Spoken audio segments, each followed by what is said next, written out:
Have you ever met someone who seems like they have it all together? They're organized, always helping others. They never miss a deadline, and they never complain. But what if I told you that person might be struggling more than you think? Today's video is going to gently peel back the mask of a condition that's rarely talked about, but deeply felt by millions, including you maybe. If you find yourself constantly driven yet deeply tired, praised yet emotionally overwhelmed, this message might explain everything. Pushpin, make sure to watch till the end.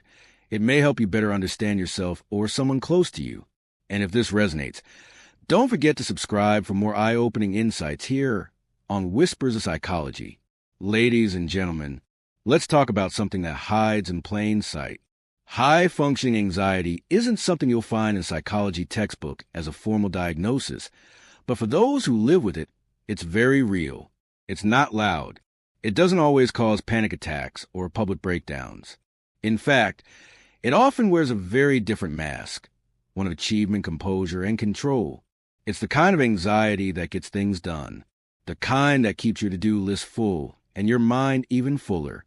High-functioning anxiety is best described as the invisible tension beneath visible success. It shows up in people who are driven, hardworking, organized, even inspiring. They may be CEOs, students, caretakers, creators. They often seem like the person everyone can count on. And yet, behind that competence is a storm of constant overthinking, self-criticism, and inner panic. The very people who look like they're thriving might be the ones struggling the most. These individuals wake up early, not because they love mornings, but because their minds wouldn't let them sleep. They respond to texts quickly, manage tasks efficiently, and take on more than they can handle, not out of joy, but out of fear. Fear of falling behind, fear of being perceived as lazy, fear of not being enough. And here's the paradox. That fear often fuels their success. They over-prepare for meetings, obsess over the smallest mistakes, replay conversations in their heads for hours, all to make sure they're never seen as inadequate. On the surface, they may appear calm, in control, but underneath, there's a voice whispering, "You're messing this up. You're not doing enough. They'll find out you're a fraud." This is emotional contradiction of high-functioning anxiety, where anxiety isn't paralyzing but propelling. It pushes people to achieve more, but it never lets them feel peace in their success. No matter how much they do, it never feels like it's enough. You see, many people associate anxiety with chaos, with breakdown, shakiness, or panic attacks. But high-functioning anxiety wears a suit. It carries a planner. It smiles in meetings. It says yes, even when the heart says no. It's anxiety dressed as excellence, and that's why it's so easy to miss. And because these individuals appear productive and even admirable, they rarely get asked if they're okay. In fact, they're often praised for being so on top of things. But what the world sees as a strength may actually be a coping mechanism. It's important to understand this isn't about dramatizing hard work or labeling every ambitious person as anxious. It's about acknowledging a real pattern many silently live with, a pattern where anxiety is internalized, disguised, and normalized until it becomes a way of life. People with high-functioning anxiety often struggle with physical symptoms too: tense muscles, headaches, shallow breathing, and digestive issues. Their bodies are in a constant state of alert, even when nothing seems wrong externally. And perhaps the hardest part? They often gaslight themselves. They say things like, "I'm just being productive. Everyone else is stressed too. It's not that bad." But deep down, they know they're exhausted, wired, and on the edge of burnout. High-functioning anxiety is like driving with the brakes on. You keep moving, but it's draining your engine faster than you think. So what causes it? Often, it traces back to childhood. Maybe someone only received praise when they achieved something. Or maybe they were raised in an environment where mistakes weren't safe, where love felt conditional on performance. Over time, they learned to equate self-worth with productivity. They learned that being enough meant doing more, and that survival meant perfection. As adults, they carry that belief system forward, and anxiety becomes their silent partner in everything they do. But here's the truth they rarely hear. You are not your productivity. You are not your to-do list. And anxiety isn't the price you have to pay to be valuable.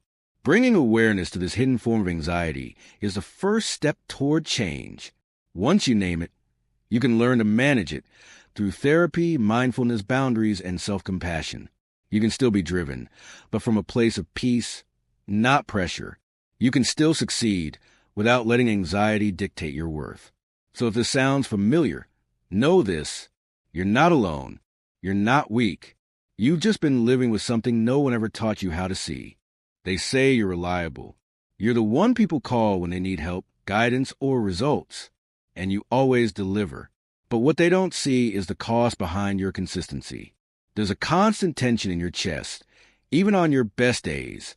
You check things twice or 3 times, not because you don't trust yourself, but because your mind refuses to rest. You replay what you said in that conversation hours ago, wondering if you said something wrong. And even if someone tells you you're doing great, it doesn't land, because in your head, the voice is already whispering, you could have done better. These are the subtle but powerful signs of high-functioning anxiety, a condition that hides under productivity, overachievement, and control. It starts with overthinking. Not occasionally, constantly. Every decision becomes a maze of what-ifs. You might spend 20 minutes choosing the right words for a simple message, or you reread your emails over and over to avoid being misunderstood. This mental overactivity is exhausting, but because the end result is often polished or perfect, no one notices the internal battle you're fighting to get there. Then comes perfectionism. You're not just trying to do well. You feel you must do perfectly. Mistakes aren't just errors. They feel like personal failures. Even small flaws can trigger spirals of shame or self-criticism. And because of this fear, you push yourself harder, take on more than you should, and feel guilty for slowing down, even for a moment. Another subtle trait is people-pleasing. You say yes when you want to say no. You stretch yourself thin just to avoid letting others down. And while it looks like kindness or dedication from the outside, it's often driven by an inner fear. The fear of being rejected, misunderstood, or thought of as selfish. You may find it difficult to sit still or relax because your nervous system doesn't know how to feel safe and calm. Stillness feels like laziness. Rest feels unearned. Even when you're watching a show or spending time with friends, your mind is scanning.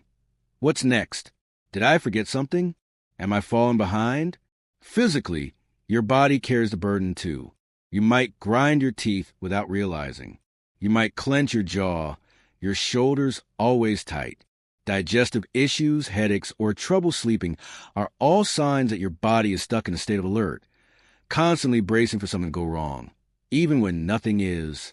You also might struggle with internal pressure that no one else can see. Deadlines aren't just tasks, they feel like lifelines. You stay up late, not because you're forced to, but because something inside you won't allow you to stop until everything feels just right, which, ironically, it never really does. Socially, you may appear charming, composed, even funny, but after social interactions, you often feel drained or worried that you said something wrong. You think back and critique every word, every expression. You smile for others, but rarely for yourself. One of the most overlooked signs is the inability to celebrate your own success. Even when you achieve something significant, you quickly move on to the next goal. You don't take credit. You don't rest. You just reset the bar higher. Because somewhere deep down, you believe your worth depends on your output. And perhaps the most heartbreaking part of high-functioning anxiety, most people who live with it don't even know it has a name. They just think, this is how I am. I'm just a little tense. I just care too much. But it's not just tension. It's not just caring. It's a chronic state of inner unrest, masked by external order. The world doesn't see it, because the world only sees the highlight reel, the completed projects, the polite smile, the punctuality. But inside, there's a mind that rarely shuts off, a body that never fully relaxes, a heart that craves peace, but doesn't know where to find it. These signs matter, not because they make you weak, but because they explain a truth you've probably been carrying alone. When we name these patterns, we begin to understand them. And when we understand them, we can start unlearning the belief that constant anxiety is the price of success. You deserve rest.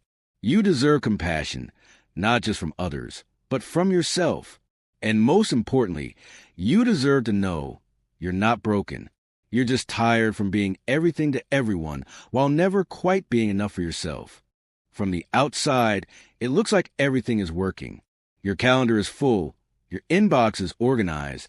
You always show up responsible, responsive, productive. People admire your discipline, your drive. But behind that appearance of control, something invisible is being sacrificed. And it's not just rest. It's your inner peace. The truth is, high-functioning anxiety doesn't come for your life all at once.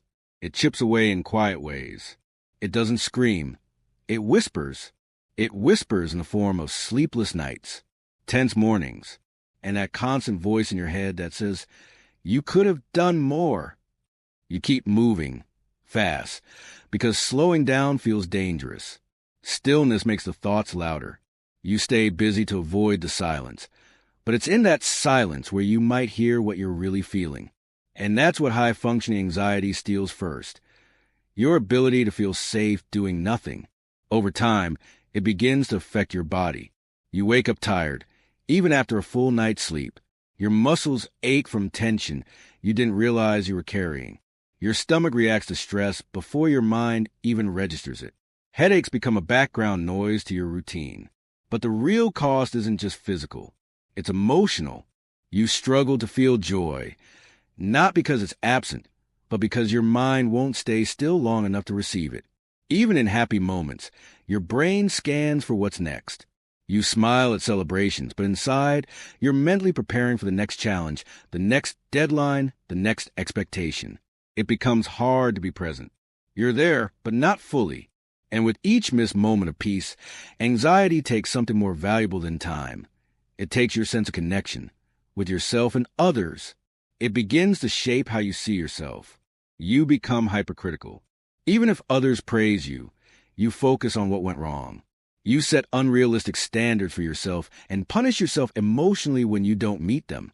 You might achieve incredible things, but you never feel proud, just relieved that you didn't fail. That constant inner judgment becomes your default voice. And then there's the guilt. You feel guilty for resting, guilty for saying no, guilty for needing help, because you've always been the strong one. You're the one people rely on. So there's no room to fall apart, right? So you keep showing up for everyone else. You say, I'm fine, when you're not. You listen to everyone's problems while silencing your own. And in doing so, you begin to lose touch with what you need. Not because you don't care about yourself, but because high-functioning anxiety convinces you that your needs come last. This is the trap it creates. It rewards your behavior. People applaud your work ethic. They call you reliable, organized, impressive, and that validation becomes addictive, even if it's feeding your anxiety.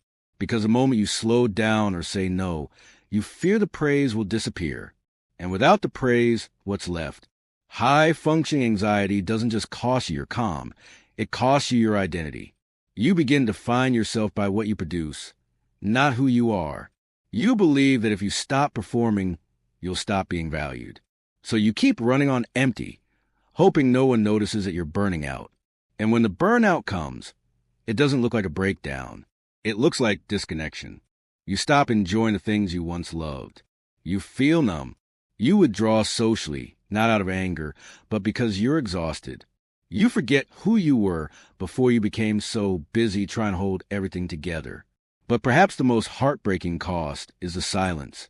Because you seem fine, no one asks. Because you function well, no one suspects.